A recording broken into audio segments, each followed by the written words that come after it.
एक पुरानी सी इमारत में वैद्य जी का मकान था।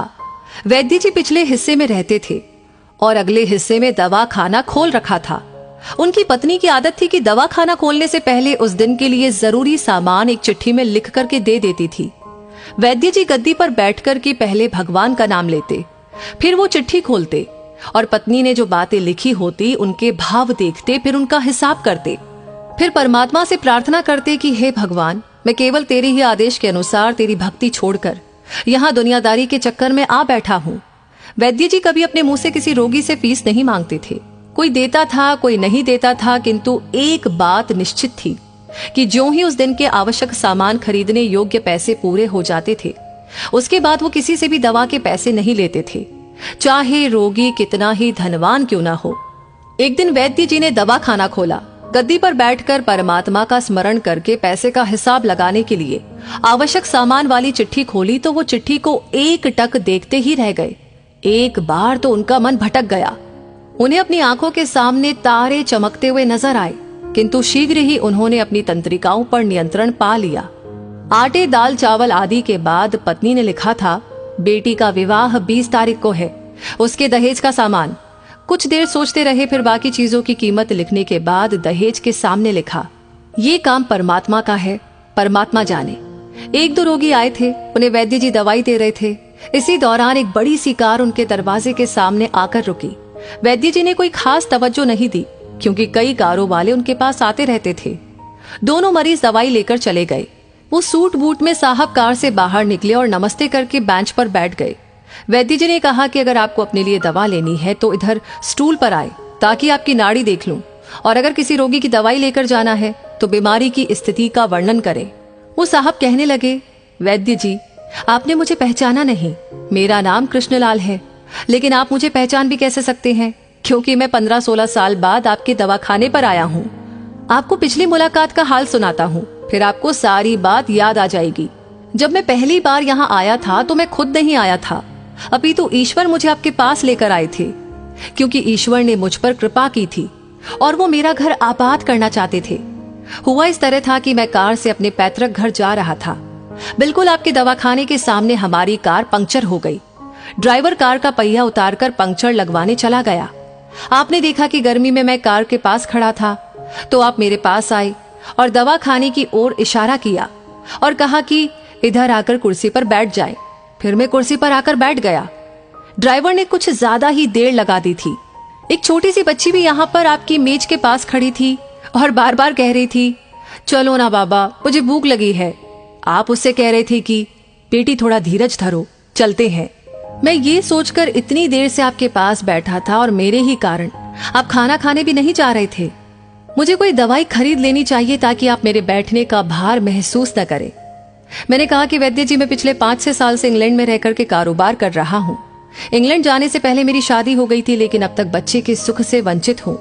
यहाँ भी इलाज कराया और वहाँ इंग्लैंड में भी, लेकिन किस्मत ने निराशा के सिवा और कुछ नहीं दिया। आपने कहा था कि मेरे भाई, भगवान से निराश न हो। याद रखो कि उसके कोष में किसी चीज की कोई कमी नहीं है। आस, औलाद, धन, इज्जत, सुख दुख, जीवन, मृत्यु, सब कुछ उसी के हाथ में है। ये किसी वैद्य या डॉक्टर के हाथ में नहीं होता और न ही किसी दवा में होता है। जो कुछ होना होता है वो सब भगवान के आदेश से होता है। औलाद देनी है तो उसी ने देनी है। मुझे याद है आप बातें करते जा रहे थे और साथ साथ पुड़िया भी बनाते जा रहे थे। सभी दवा आपने 2 भागों में विभाजित कर दी, अलग अलग लिफाफों में डाली थी और फिर मुझसे पूछकर आपने एक लिफाफे पर मेरा और दूसरे पर मेरी पत्नी का नाम लिखकर दवा उपयोग करने का तरीका बताया था। मैंने तब वो दवाई ले ली थी, क्योंकि मैं सिर्फ कुछ पैसे आपको देना चाहता था। लेकिन जब दवा लेने के बाद मैंने पैसे पूछे तो आपने कहा था, बस ठीक है। मैंने जोर डाला तो आपने कहा कि आज का खाता बंद हो गया है। मैंने कहा, मुझे आपकी बात समझ नहीं आई।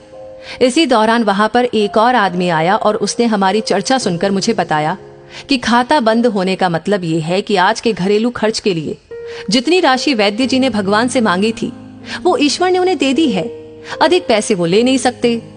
मैं कुछ हैरान हुआ और कुछ दिल में लज्जित भी कि मेरे विचार कितने निम्न थे और ये सरल चित्त वैद्य कितना महान है। मैंने जब घर जाकर पत्नी को औषधि दिखाई और सारी बात बताई तो उसके मुंह से निकला, वो इंसान नहीं, कोई देवता है। और उसकी दी हुई दवा ही हमारे मन की मुराद पूरी करने का कारण बनेंगी। आज मेरे घर में 2 फूल खिले हुए हैं। हम दोनों पति पत्नी हर समय आपके लिए प्रार्थना करते रहते हैं। इतने सालों तक कारोबार ने फुर्सत ही नहीं दी कि स्वयं आकर आपसे धन्यवाद के 2 शब्द कह सके। इतने बरसों बाद आज भारत आया हूँ और कार केवल यहीं पर रोकी है। वैद्य जी, हमारा सारा परिवार इंग्लैंड में सेटल हो चुका है। केवल मेरी एक विधवा बहन अपनी बेटी के साथ भारत में रहती है। हमारी भांजी की शादी इसी महीने की 21 तारीख को होनी है। न जाने क्यों जब जब मैं अपनी भांजी के भात के लिए कोई सामान खरीदता था तो मेरी आंखों के सामने आपकी वो छोटी सी बेटी भी आ जाती थी और हर सामान में दोहरा खरीद लेता था। मैं आपके विचारों को जानता था कि संभवतः है आप वो सामान न ले, किंतु मुझे लगता था कि मेरी अपनी सगी भांजी के साथ जो चेहरा मुझे बार बार दिख रहा था वो भी मेरी भांजी ही है। मुझे लगता था कि ईश्वर ने इस भांजी के विवाह में भी मुझे भात भरने की जिम्मेदारी दी है। वैद्य जी की आंखें आश्चर्य से खुली की खुली रह गई और बहुत ही धीमी आवाज में बोले, कृष्णलाल जी, आप जो कुछ भी कह रहे हैं मुझे समझ में नहीं आ रहा कि ईश्वर की ये क्या माया है। आप मेरी श्रीमती के हाथ की लिखी हुई ये चिट्ठी देखिए। और वैद्य जी ने चिट्ठी खोलकर कृष्णलाल जी को पकड़ा दी। वहां पर उपस्थित सभी ये देख करके हैरान रह गए कि दहेज का सामान के सामने लिखा हुआ था, ये काम परमात्मा का है, परमात्मा जाने। कांपती सी आवाज में वैद्य जी बोले, कृष्णलाल जी, विश्वास कीजिए कि आज तक कभी ऐसा नहीं हुआ कि पत्नी ने चिट्ठी पर आवश्यकता लिखी हो और भगवान ने उस दिन उसकी व्यवस्था न कर दी हो। आपकी बातें सुनकर तो लगता है कि भगवान को पता होता है कि किस दिन मेरी श्रीमती क्या लिखने वाली है। अन्यथा आपसे इतने दिन पहले ही सामान खरीदना आरंभ न करवा दिया होता परमात्मा ने।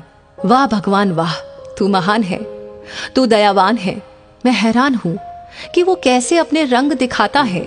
वैद्य जी ने आगे कहा, एक ही पाठ पढ़ा है कि सुबह परमात्मा का आभार करो, शाम को अच्छा दिन गुजरने का आभार करो, खाते समय उसका आभार करो, सोते समय उसका आभार करो। तो दोस्तों, इस कहानी को सुनने के बाद आप क्या महसूस कर रहे हैं? आपके दिल से कौन सी बात आ रही है? प्लीज आप हमें अपनी राय जरूर बताएं। इस वीडियो को लाइक आपने कर दिया है तो शेयर करना बिल्कुल ना भूलें। आपका हर एक लाइक, हर एक कमेंट, हर एक शेयर हमें इंस्पायर करता है ऐसी कहानियां आप तक पहुंचाने के लिए। और हाँ, इस वीडियो को पूरा देखने के लिए तहे दिल से हमारी पूरी टीम की ओर से आपको बहुत सारा आभार। धन्यवाद।